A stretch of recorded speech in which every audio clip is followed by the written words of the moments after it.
هو اللہ احد، اے نبی فرما دیجئے کہ اللہ یکتا ہے۔ احد کا مطلب اکیلا نہیں، واحد نہیں، یکتا، یونیک، اس جیسا کوئی بھی نہیں۔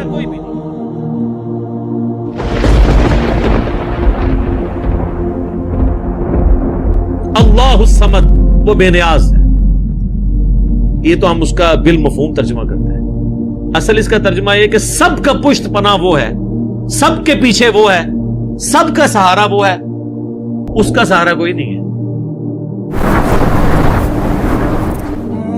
سمد عربی میں اس چٹان کو کہا کرتے تھے جو جنگ میں دشمن سے بچنے کے لیے پیچھے پہاڑ لیا جاتا تھا تاکہ پیچھے سے حملہ نہ ہو، اس پہاڑ کے لیے بھی سمد کا لفظ استعمال ہوتا تھا۔ اللہ الصمد، اللہ بے نیاز ہے۔ لم یلد ولم یولد، نہ اس نے کسی کو جنا اور نہ وہ کسی سے جنا گیا، یعنی اس کا بھی کوئی باپ نہیں ہے اور نہ وہ خود کسی کا باپ ہے۔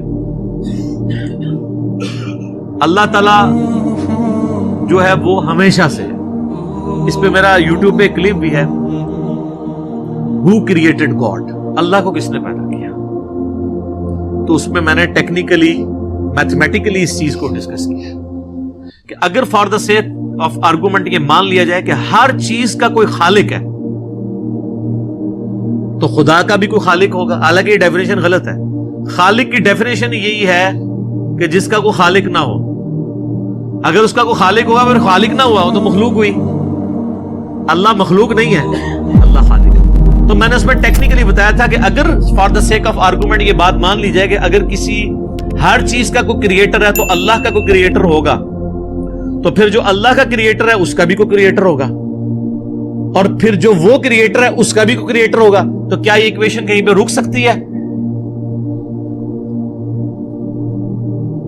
تو یہ تو ساری فالس سٹیٹمنٹ ہو جائے گی، جبکہ دوسری طرف ریالٹی ہے کہ ہم موجود ہیں، مخلوق ہے، یہ ایک حقیقت ہے۔ اس حقیقت کو ریورس کرنے کے لیے اگر یہ مانا جائے کہ ہمارا کوئی کریٹر، اس کا بھی کوئی کریٹر، اس کا بھی کوئی کریٹر، تو دوسری طرف تو آپ حقیقت تک پہنچ ہی نہیں سکتے، انفینٹ ہے۔ تا وقت کہ آپ کسی ایک کو ایسا نہ مان لیں کہ جس کا کوئی کریٹر نہ ہو، جہاں سے سب سٹارٹ ہوئے ہوں، تو سر وہی تو ہے لم یلد ولم یولد۔ میتھمیٹیکلی یہ سٹیٹمنٹ اسی وقت درست ہوگی جب کسی ایک کو ایسا ماننا پڑے کہ اس کا ورنہ تو ایشو رکے گی نہیں۔ اسی لیے بخاری میں حدیث ہے کہ شیطان تو میں آ کے کہتا ہے کہ پہاڑوں کو کس نے پیدا کیا، تم کہتے ہو اللہ نے، وہ کہتا ہے درخت تم کس نے پیدا کیا، تم کہتے ہو اللہ نے، پھر وہ تم سے پوچھتے ہیں اللہ کو کس نے پیدا کیا، جب وہ یہ کہے تو تم کہا کرو قل هو اللہ احد اللہ الصمد لم یلد ولم یولد ولم یکن له کفوا احد۔ وہ ٹیکنیکلی اسپیکنگ وہی بات کی ہے کہ اس کا تو کریٹر ہو نہیں سکتا، میتھمیٹیکلی یہ سٹیٹمنٹ رانگ ہو جائے گی۔ ولم یکن له کفوا احد، اور اللہ تعالی کی ٹکر کا کوئی بھی نہیں ہے، کوئی اس کے برابری کا نہیں ہے۔ یہ وہ ٹیسٹ ہے چوتھا جس پہ کوئی دنیا کا بندہ، کوئی کائنات کے بڑا سا بڑا انسان بھی پورا نہیں اتر سکتا کہ اس کی ٹکر کا کوئی ہو، اس کی برابری کا کوئی ہو۔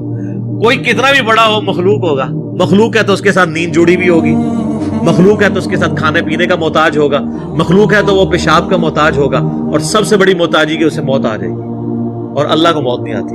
والحی القیوم،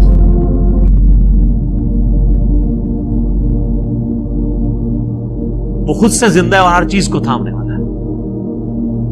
تو یہ سورہ اخلاص یونیک سورت ہے اس اعتبار سے، اسی لیے اسے کہا جاتا ہے ٹچ سٹون آف تھیالوجی، توحید کی کسوٹی ہے کہ اللہ یکتا ہے، وہ بے نیاز ہے، سب اس پہ ڈیپینڈنٹ ہے، وہ کسی پہ ڈیپینڈنٹ نہیں، اور نہ وہ کسی سے جنا گیا، نہ اس نے کسی کو جنا، اور اس کے ٹکر کا، اس کی ہمسری کا کوئی نہیں۔